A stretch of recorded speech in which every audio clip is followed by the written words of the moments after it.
პოლიტიკური მანტია ოპოზიციური თავდაცვის ტრენდად ჩამოყალიბდა. განურჩევლად ამა თუ იმ საქმის შინაარსისა უკვე მოდად იქცა, რომ ბრალდებული თავს პოლიტიკურ დევნილებად ასაღებენ. ასე იყო ბაჩიაშვილის შემთხვევაში, როცა მან ბიტკოინების საქმე მის პოლიტიკურ შეხედულებებს მიაბა და ასე ლაშა ცანავას შემთხვევაშიც, როცა თაღლითობის საქმეზე დაკავებულმა ვიდეო მტკიცებულების არსებობის პირობებშიც კი თავი დევნილად გამოაცხადა. ცხადია პოლიტიკის გამო. ლაშა ცანავა სასამართლო დღეს გაიმართა და თავის მართლების მექანიზმად პოლიტიკური განცხადებები აირჩია. ნახეთ რეპორტაჟი, რატომ ვერ გამოდგება ოპოზიციური ტრენდი დანაშაულისგან თავდასაცავად.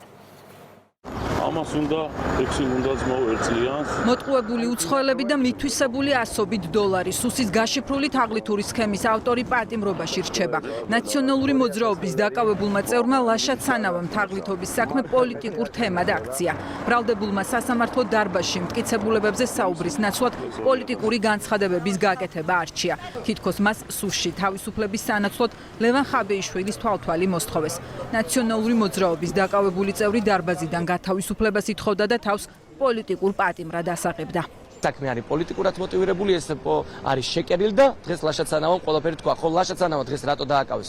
იმიტომ რომ უნდათ რომ რამენაირად ლევან ხაბეიშვილზე მოეხდინა ზეწოლა. ის არის ადამიანი, რომელიც მანკაცი არ გაყიდა იდეები, მან ჩაიდინა რაინდულის აქციელი. მან მოტყუებით თაღლითური გზით იგი დაეუფლა უცხო ქვეყნის მოქალაქეების თანხას და პირდებოდა მათ, რომ დაუნზადებდა ერთწლიან საქართველოში ბინადრობის ერთწლიან მოწმობას. აღნიშნულ დაკავშირებით იგი დაკავებული იქნა, არსებობდა უამრავი მტკიცებულება, ეს არის აუდიო-ვიდეო მტკიცებულებები, მოწმეთა ჩვენებები. თაღლითობის მცდელობის საქმის ხმაურიან მტკიცებულებებზე სათქმელი არაფერი აქვს ნაციონალურ მოძრაობაში. თავის მართლების და გამართლების გზა სააკაშვილის პარტიაში ისევ პოლიტიკური პატიმრის იარლიყამდე მიდის. მათთვის ბოლო დროს ფინანსური აფერისთვის დაკავებულებს ერთი სტატუსი აქვთ. პარტიაში დღეს პოლიტიკურ პატიმრებად ცანავა და ბაჩიაშვილი გამოაცხადეს.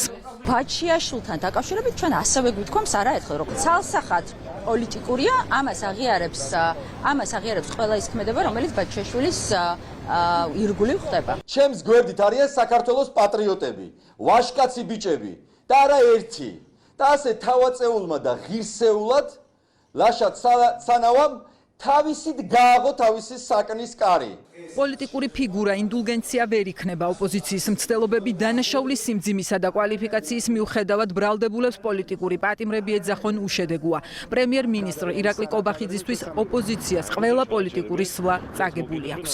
ვიდეო მტკიცებულება ვნახე, ადამიანი საუბრობს იმაზე, რომ თანხას იღებს კონკრეტული სარგებლის სანაცვლოდ, უკანონო სარგებლის სანაცვლოდ. ახლა აქაც რო საუბრობ, ხო, პოლიტიკურ სარჩულზე, აქედან მერე ჩანს ყველა დანარჩენი პოლიტიკური სარჩული რამდენად ფიქტიურია და რამდენად დიდი ფიქციაა, ხო? ანუ თვითონაც ვერ ხვდებიან ტაქტიკურად სად რა პოზიცია დაიკავონ, ისეთ მძიმე მდგომარეობაში არიან, ხო? ვიდეო მტკიცებულებაზეც რომ ამბობ, რომ ეს პოლიტიკური დაკავება, ეს საოცრება არის. ლოგიკა, რომელიც აგენტურა მესიჯბოქსად დაალაგა უმრავლესობის ლიდერისთვის ლოგიკურ ზღვარს გასცდა. მამუკა მდინარაძე ამბობს, რომ დიდი ოდენობით კრიპტოვალუტის მითვისებისთვის გასამართლებული გიორგი ბაჩიაშვილი ოპოზიციის გამოგონილ ნარატივს ამოეფარა. ძისწავლის ხა როგორი რაღაცები დამნაშავებმა კრიმინალებმა საქართველოში იცით?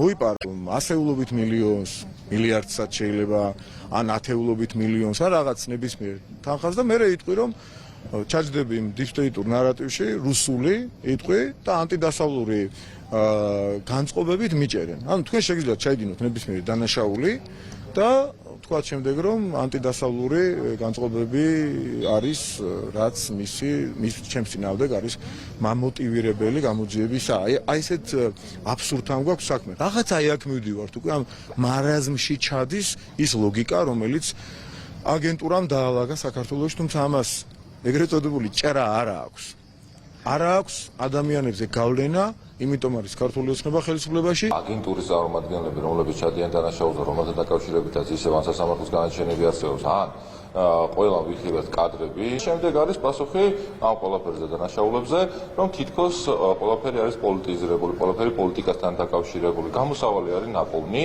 მარტივი და ამიტომ ცდილობენ, რომ საკუთარი წევრები ან მათთან დაკავშირებული პირები ან აგენტურის წარმომადგენლები დაიცვან ერთგვარი ინდულგენციის ყიდვა გამოსდით ამ ადამიანებს, ეს არახალი არის. გიორგი ბაჩიაშვილი 11 წლიან სასჯელს დიდი ოდენობით კრიპტოვალუტის მითვისებისთვის იხდის.